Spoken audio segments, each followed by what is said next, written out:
আসসালামু আলাইকুম। আমার নাম রিদি আলিফ শ্রেয়সী, অষ্টম শ্রেণীর শিক্ষার্থী। রোল 3। পরীক্ষণের বিষয় অ্যাসিড কি তা জানা।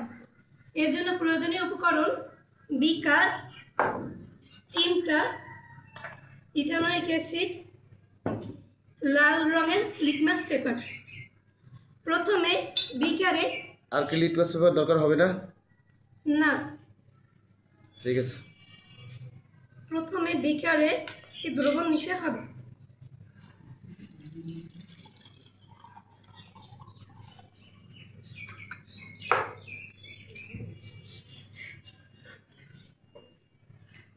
এরপরে এর ভিতরে চিমটার সাহায্যে একটি লাল রঙের লিটমাস পেপার দিতে হবে।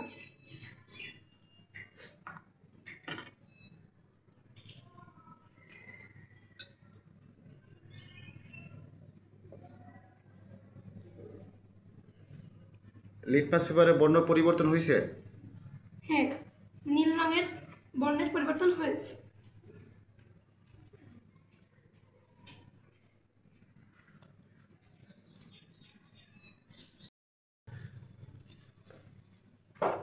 চিমটার সাহায্যে লাল রঙের লিটমাস পেপার ডুবালে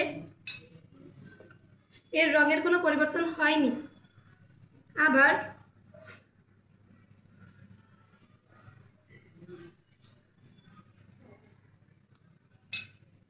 নীল রঙের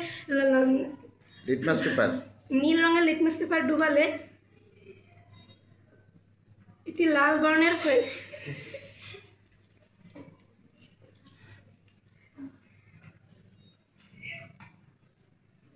তুমি জিজ্ঞেস করো। যারা জলীয় দ্রবণে হাইড্রোক্সিল আয়ন দান করে তারা এসি।